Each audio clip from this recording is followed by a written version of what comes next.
China's Treasure. Text by Lucy Hannah. Illustrations by Wang Wei and Kelvin Hawley. Daniel is not happy about going on a family holiday to China.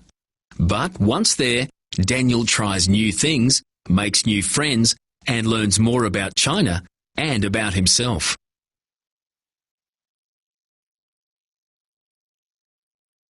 China's Treasure. Text by Lucy Hannah. Illustrations by Wang Wei and Kelvin Hawley.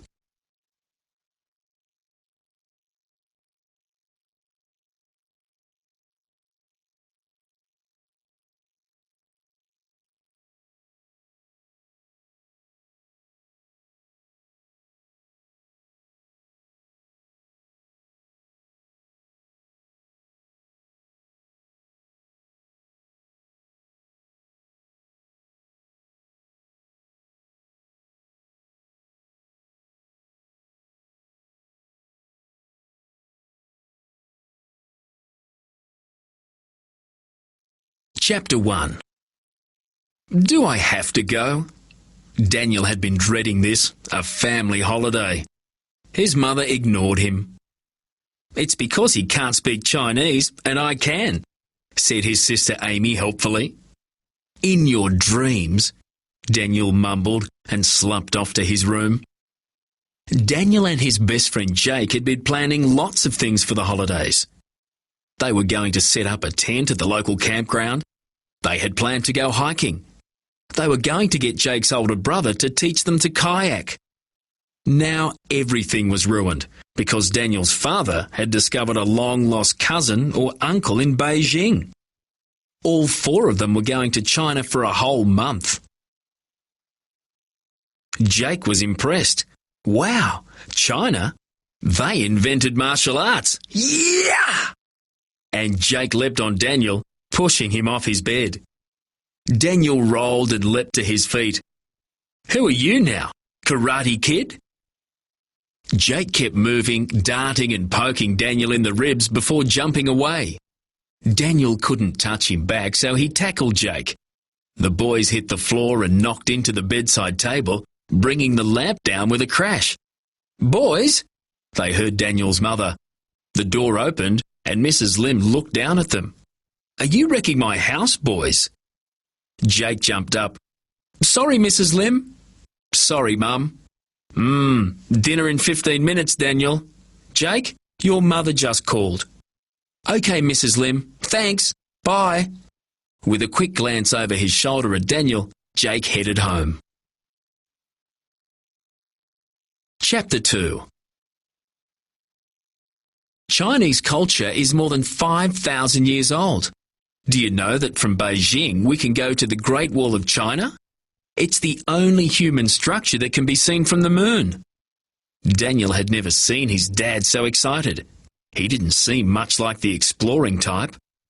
Daniel, it'll be really exciting. Imagine, China. Amy was his older sister, and they got along most of the time. But they were very different. She liked history, she was always perfectly groomed, and everybody thought she was fantastic. They invented gunpowder, Amy continued, and toilet paper. Gunpowder? This was interesting. Yes, Daniel, and you know what they used it for? His father's eyes twinkled. Guns, said both Amy and Daniel. Wrong. Fireworks, his father smiled. Your second cousin Wang has a house in old Beijing, and he says there's enough space there for us to stay. It's going to be great. Mrs. Lim focused on the practical side of the trip. Amy and Daniel, you'll have to share a room, and it will be hot this time of year, so pack lots of t-shirts and summer things. Share a room? They looked at each other. We can't, they said together. I'm too old to share a room with my brother, Amy said angrily. It's only for a month, soothed Mrs. Lim. You'll be fine. You only have 4 more days to get organised, so get going. Chapter 3. On Saturday, Daniel woke up early. He was excited. For the last 4 days it had seemed that every time he turned around he saw something Chinese. OK, so his family was Chinese, but he had never paid any attention to that before. His sister had learned the language, but he had never been interested. Now he was thankful he could at least use chopsticks. He didn't want to starve for a month. It was the longest flight Daniel had ever been on, 11 hours sitting down. He didn't even have anyone to talk to. Amy was asleep next to him, but at least there were lots of movies and games to play.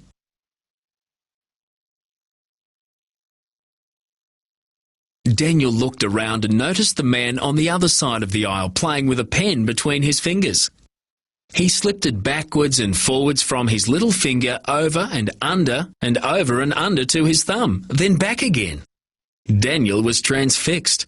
The man looked up at him and smiled.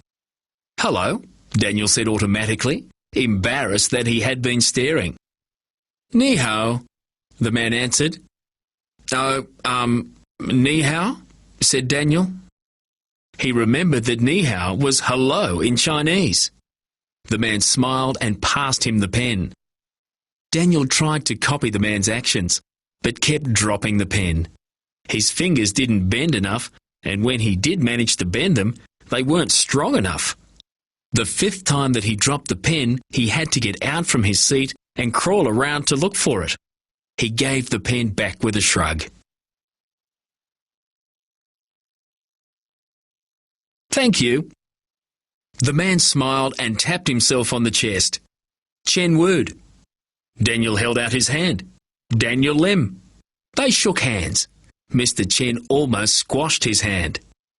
Without much language in common, they still managed to communicate. Mr. Chen seemed to be from Beijing and had been visiting either his son or daughter. Now he was going home. Daniel dropped off to sleep and woke as they were approaching Beijing.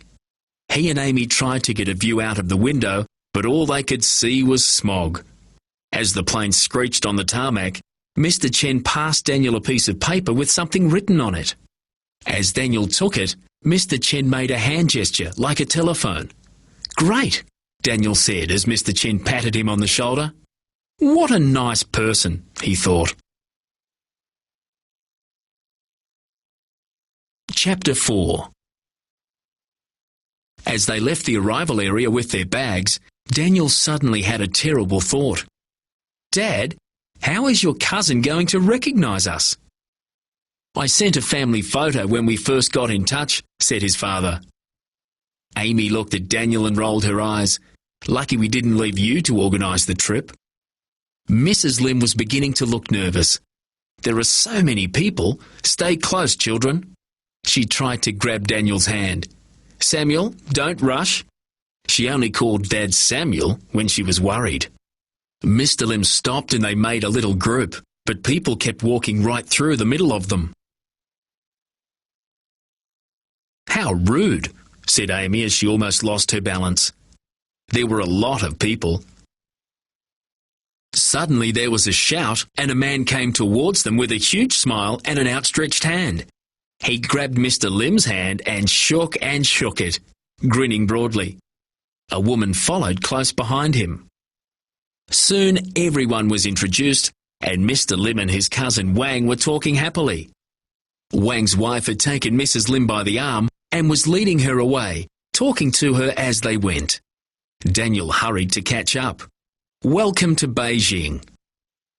After about 30 minutes, their taxi left the airport expressway and turned into the avenues of Beijing proper. The streets were wide and dusty and hot. Within minutes, Daniel's t-shirt was stuck to his back and sweat was dripping down his forehead. People pedalled slowly along the roads on bicycles, weaving in and out of cars. Others sat under trees on the side of the road, fanning themselves in the heat. Cranes hung over the city, and there were tall buildings and apartments on all sides. As they passed the side roads, Daniel could see smaller houses.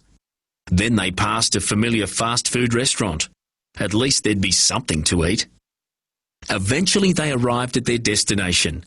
It was an older style of house down a hutong or small alley. They got out of the taxi and went through an old gate with stone carvings on either side.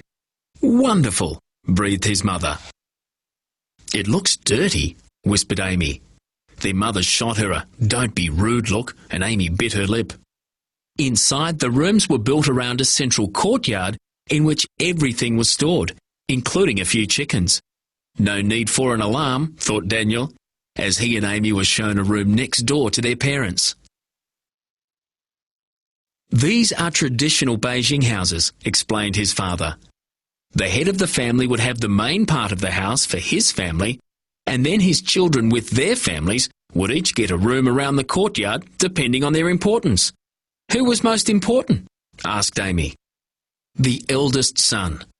Daniel let out a whoop. "I get the top bunk then," and he threw his stuff up on the bunk. Amy poked her tongue out. "Where's the bathroom, Mum?" The bathroom was in a corner room at the other end of the courtyard. There was only cold water, which didn't bother Daniel in this heat, but Amy was soon complaining. There was no mirror. "But you can't do anything about your looks," said Daniel teasingly. He ducked as Amy threw a pair of socks at him. "Children," their mother was at the door, "come and have some tea." "Do you know the special ceremony for tea?" Daniel asked Amy anxiously. She started laughing. "That's Japan, silly." Daniel felt his face turn red as he followed her. "Tea is refreshing, even in hot weather," explained Wang, as he poured the pale liquid. "People say that cold water is not good for you. It makes you heat up because your body thinks it's cold." Amy nodded and drank her tea. Daniel grinned. It was one way to keep Amy quiet.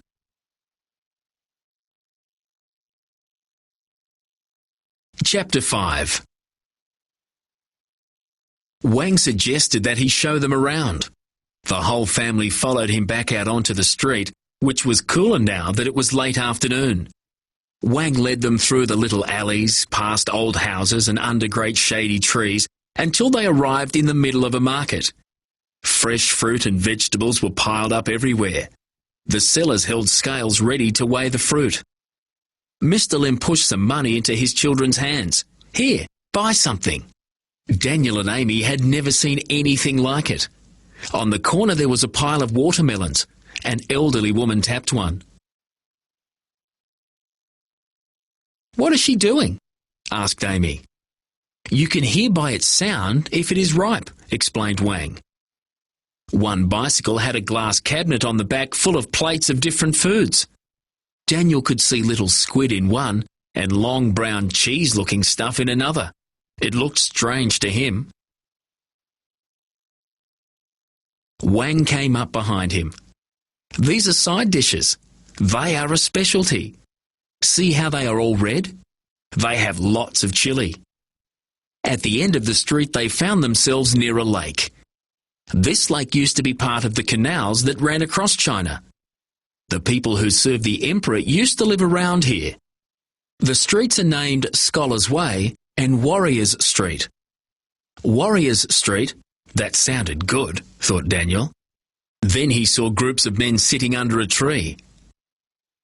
In the trees all around them there were birds in cages. All the birds were singing while the men played poker, Chinese checkers, or Go, an ancient game of strategy. One of the men waved to him. It was Mr. Chen, the man from the plane. Daniel was delighted and waved back, shouting all the Chinese he knew. "Ni hao, ni hao." Daniel's father tapped his shoulder. "We better be getting back." Daniel couldn't believe it was so late. The time had gone so quickly. He looked over his shoulder as he left and waved goodbye to Mr. Chen. He smiled back.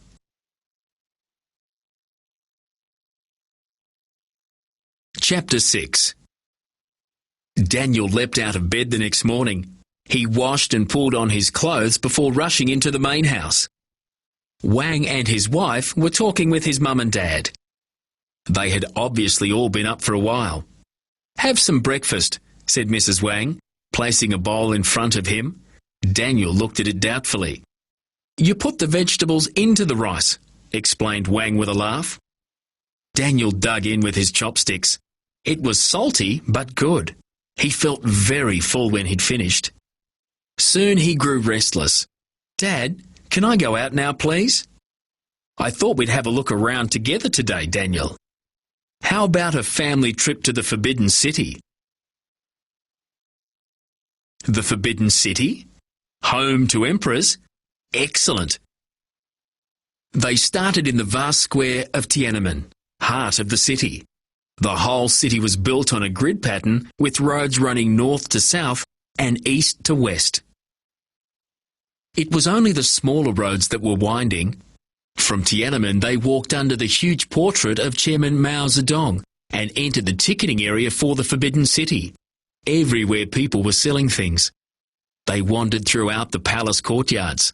Some parts had artifacts from China's history. There was even a room full of old clocks, gifts from Western countries. They finished their tour at the top of Coal Hill Park, behind the Forbidden City. Wang told them that the hill was said to have been made from the earth that was dug out to make the lake next door. He pointed to spots of green in the distance. Those are the parks of the Temple of the Sun, the Moon, the Earth, and the Heaven. With the Forbidden City in the middle, each of the 4 parks lies on one of the compass points. Many martial artists practice in these parks in the early mornings because of their special position in the city. How early? Asked Daniel. Wang laughed. Any time from about 4. Daniel groaned. That was too early for him, even for martial arts. The next morning Daniel woke up early while his sister snuffled in her sleep. Mrs. Wang was already up and on her way out of the gate. She was going out for her morning exercise, so Daniel went with her. At that time of the morning, the local park was already full. In one area, people were dancing, and in another, they were doing slow exercises. Around the corner, there were 2 people in white coats with a crowd around them. One was patting a young woman on her back, and another was scooping something off an old man's leg. When Daniel got closer, he saw that there was nothing in their hands. Qigong doctors, explained Mrs. Wang. Traditional Chinese medicine says that people have vital or life energy running through them like electricity. When the energy becomes blocked, they get sick. These doctors are using their own energy and knowledge to start their patients' energy moving again. Does it work? Asked Daniel doubtfully. We've been doing it for thousands of years here in China, laughed Mrs. Wang. Something must be working for it to have been around so long. Daniel laughed with her as they continued on, but at the next corner, he stopped dead. An old man was flashing a huge sword around his body, and nearby, a group of people of all ages were stepping, pushing, jumping, or doing other movements. Mrs. Wang looked at Daniel's face. Kung Fu, but we call it Wushu. It's one of the treasures of China. The man with the sword stopped and looked up. It was Mr. Chen from the plane. He smiled and waved. Do you know him? Asked Mrs. Wang.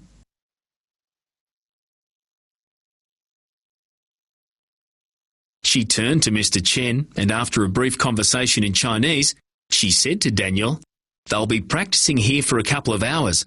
Would you like to join them? Daniel stopped gaping. Yes, please. Mr. Chen or one of his students will make sure you get home okay. And with a wave, Mrs. Wang went off to join her own group. Now what? Thought Daniel. Mr. Chen waved Daniel over and introduced him to the others. All smiled or waved. A couple even spoke to him in English. All seemed friendly, except one boy. He was the youngest there, and he looked angry, ignoring Daniel and turning to his friends. He said something while pointing at Daniel, who knew it must have been rude because they all laughed at him. Mr. Chen looked at Daniel's hands and tapped his legs. He smiled, pointed to a space nearby, and gestured Daniel over. Mr. Chen stood astride and dropped his weight down as if he was riding on a horse. He started twisting his waist from side to side. After demonstrating, he nodded to Daniel to start. "This is easy," thought Daniel. But as soon as he dropped down, Mr. Chen tapped him on the shoulder. Daniel felt his back straighten up. Then Mr. Chen pushed him down at the legs. Ouch! Daniel had only held the position for a few seconds, and already his legs were starting to hurt. He came up, but a light tap told him he had to stay down, and so he did. In seconds he was sweating, and his legs were burning. Perfect family holiday, China, and my legs are falling off. He was pleased to start twisting his waist because it took his mind off the pain in his legs. Every once in a while Mr. Chen or one of the other students would come over to adjust his body, move his feet or push him down. Once the angry boy came close and pushed him over. Everyone laughed. Daniel was almost too tired to care. Then they moved on to stepping. Daniel's weight had to stay down, and again his legs burned. He walked backwards and forwards. Sweat dripped into his eyes. Finally, a rest break was called. One of the students stood in the position Daniel had just been in. Another classmate tried to push him, but he stayed rooted to the spot, twisting to deflect his classmate. Another came and pushed, and another. Eventually, 3 of them together pushed him over, to the applause of the whole group. It was time to go. Mr. Chen gestured to a girl, May, and she came over to take Daniel home. As they left, the angry boy waved a fist. "Don't worry," May said. May likes to be the youngest. He waited a long time to be accepted by Master Chen. "What were we doing?" asked Daniel, limping on his sore legs. "It's called Bagua," she said. 8 trigrams boxing. We walk in circles." "Then why did I have to walk straight and stand still all day?" asked Daniel, annoyed. May laughed. "Your legs aren't strong enough yet. See you tomorrow." And she left him at his gate. Great, Daniel thought. I can go home and tell Jake that I spent my time in China learning to walk. Chapter 7. That afternoon Daniel didn't want to go anywhere. He was exhausted. Amy laughed. "Now I suppose you're going to be a kung fu master in a month." "It's called wushu," answered Daniel, but Amy was already walking away. Eventually Wang persuaded him to go out and they headed back towards the markets. Suddenly Daniel went sprawling. Someone had hit him from behind. Wang bent over and helped him up. "Are you all right?" Daniel nodded, looking through the crowd in time to see Bei, the boy from his wushu class, speed away on a bike. Daniel was really angry. "I haven't done anything to him. I'll show him." So after that first effort, Daniel got up early and headed off to the park every day. For the first week, he did the same exercises, and by the third day he had improved. Bei still took every chance to hurt him. Daniel was hit, pushed over, elbowed, and tripped whenever no one was looking. Daniel got more and more angry. Whenever he tried to hit back, Bei avoided it, or one of the other students saw him. He tried to be more alert, but the boy still caught him off guard. Then, at the end of the first week, Bei swung around a tree and kicked him right in the stomach. The power in it was amazing. Daniel got to his feet slowly, his eyes watering.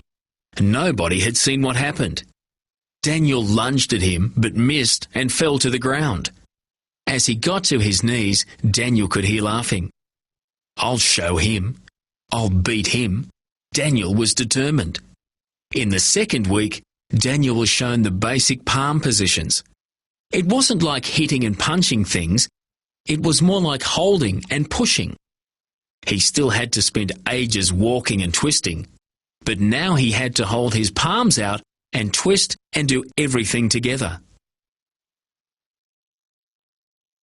His shoulders hurt from keeping his arms up and his back hurt from using muscles to twist. but his balance was better, and so was his concentration. Also, Bay didn't get a chance to bully him as often. Daniel started practicing in his spare time, in between family visits to the Great Wall, amazing, a tea house, interesting, a museum, yeah, and a restaurant to eat the Beijing specialty, roast duck, delicious.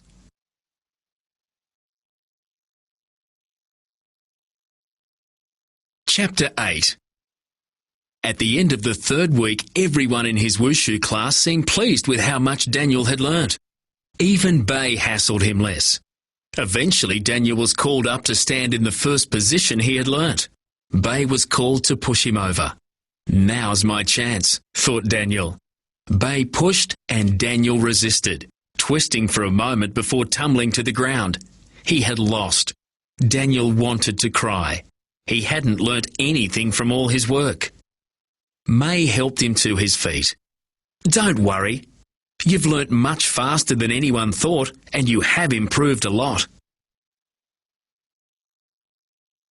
I haven't improved, yelled Daniel. He slunk home and moped around. Even Amy noticed something was wrong. I'm sleeping in tomorrow, Mrs. Wang, said Daniel, as he headed off to bed. His parents looked at him strangely. But you've been off to the park every morning since we arrived, said his father. What happened? Nothing, said Daniel. Absolutely nothing. Daniel woke early anyway and lay in bed looking at the ceiling. As always, Amy was sort of snoring in the bunk below. How could I have spent so much time on one thing? Amy was right. I can't learn anything in a month. I can't learn anything. Just then there was a rap at the door. May, the girl from his class, had come. Daniel slid out of bed and opened the door. Do you always give up easily? She asked. I did not give up. Everyone else thinks you were too proud to fall over. You have given up. Daniel was angry again. You don't understand. That boy has been hitting me from the time I started. Why did they ask him to push me? It's not fair. She laughed. He'll probably be your best teacher. Are you coming? I'll wait outside. Daniel put on his clothes. Everything people say here sounds like an ancient proverb, he thought. May and Daniel set off together. Nobody looked at him when he arrived.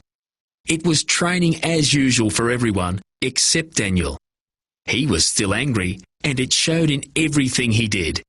He did everything wrong. Nobody pushed him that day. That afternoon he practiced harder than ever. He knew he would be tested again. In the last week of his stay, Daniel ate, slept, and walked bagua. He thought about the movements and acted them out in his head. He practiced breathing and standing in a strong position. He did everything he could think of. He fell into bed at night and woke up early to go out and practice again. He looked in bookstores for books about wushu and even asked Mrs. Wang to see if she could find any DVDs. Daniel didn't want to think about a time when he wouldn't have a teacher, and he was determined to find a way to keep going by himself. On the last day of training, Daniel went to the park feeling terrible. Why did I bother? He thought nervously. Everyone knows you can't learn anything in a month. I shouldn't have started. I'll fall over again. He was really nervous. When he got to the park, he was surprised to find that no one paid any attention to him. But this is my last day, thought Daniel angrily. They don't care. Just then May came over. Don't you want to practice? She asked. What for? This is my last day. Nobody cares. She laughed again. Practice what you have learnt. You don't want to forget when you go home. You have to improve a lot before you come back next time. Daniel shrugged but got to work anyway. He concentrated hard on the movements and positions, and soon his muscles were burning. He kept going, so focused that he didn't notice when Mr. Chen called a stop. Daniel heard his name and saw everyone standing around him. Mr. Chen gestured for him to take up the position. Daniel knew he would fail, but he did as he was told. Mr. Chen called Bei, who came over with the grin that made Daniel really angry. Daniel concentrated. He pretended he had roots in his feet growing into the ground. He tried to think of moving around the hands that were pushing him. Daniel's feet didn't move. He held and then, crash, he hit the ground. Daniel's eyes filled up. He looked down. He had failed. He hadn't been able to stay standing. He felt terrible. All of a sudden he heard clapping. He looked up through his tears to see everyone smiling at him. Bei was holding his hand out to help him up. As Daniel got to his feet, Bei patted him on the back. He gave a thumbs-up sign. "How?" he said. "Good." And he left. Mr. Chen came over and gestured to May. She translated what he said. "Not bad, Daniel. Don't feel bad that you fell down. Of course you will fall down. It takes years before you don't fall down. You have improved a lot in a short time. You have worked hard. Good." Mr. Chen smiled. "Thank you," said Daniel, grinning. Then he had a thought and his smile disappeared. "But this is my last time. I can't do this anymore.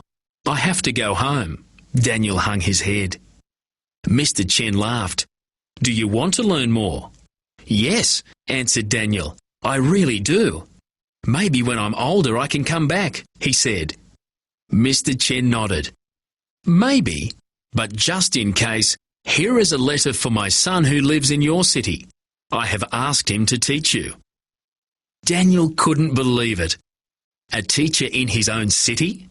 He could keep learning after all.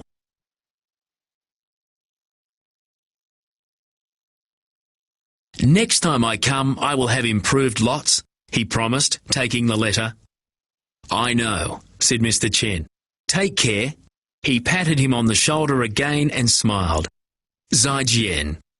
"Zaijian," replied Daniel.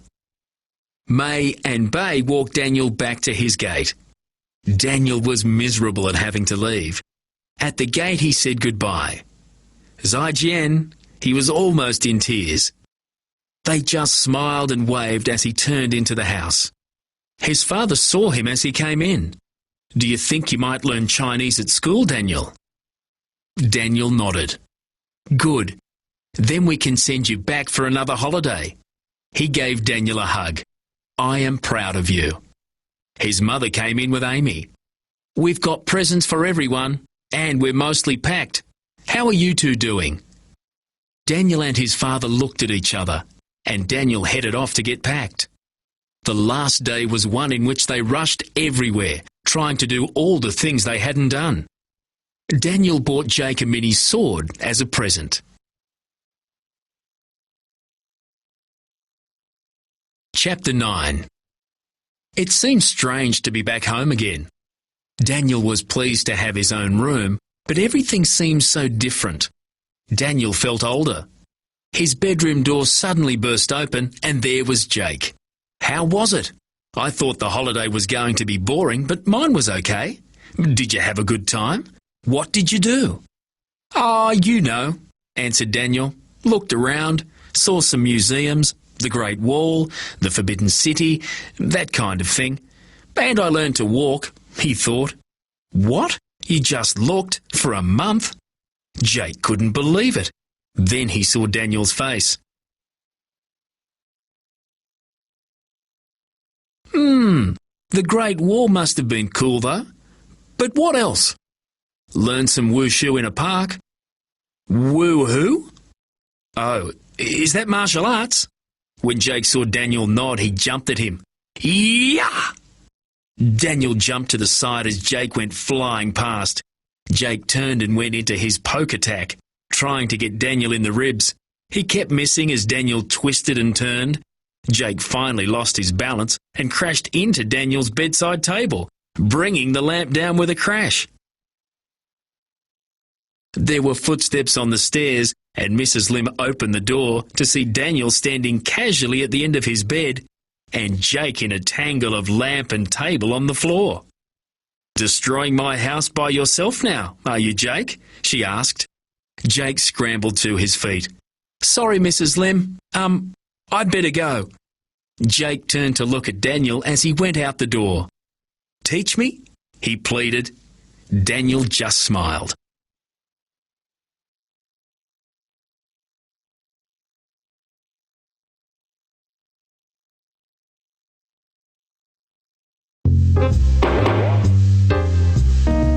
Play the great word game.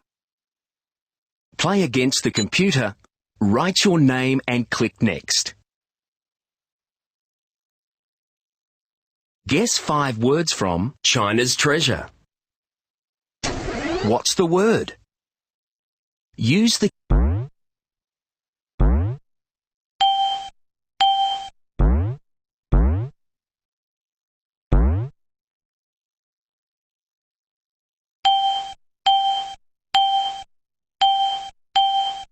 Yes, you got it. The word was chopsticks. What's the word?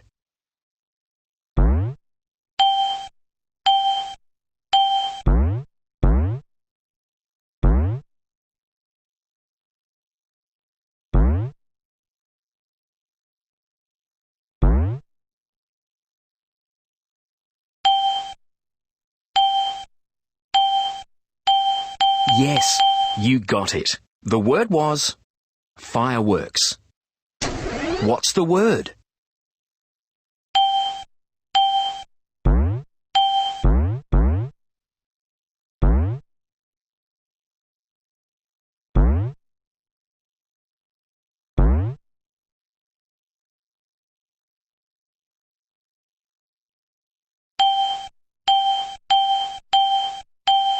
Yes, you got it. The word was watermelon. What's the word?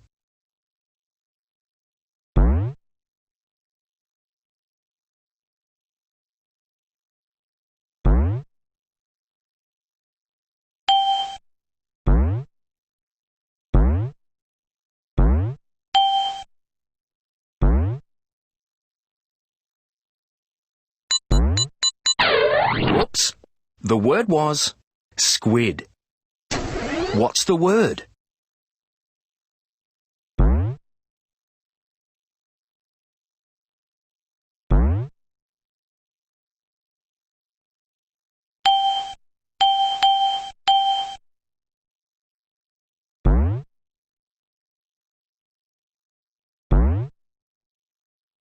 Yes, you got it. The word was sword. Great word work. Click Print to print your results or play again.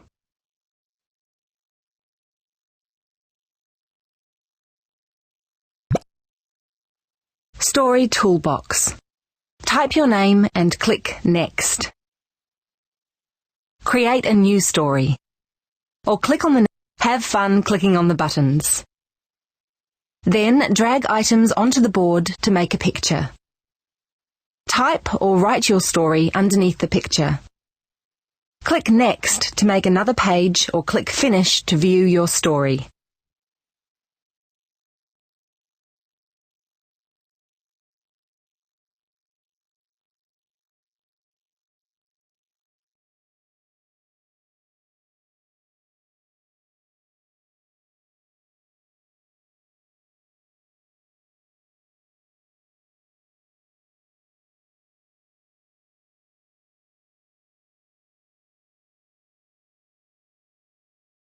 Fantastic work! Click Save to save your story, click Print to print your story, or click Start Again to make another story.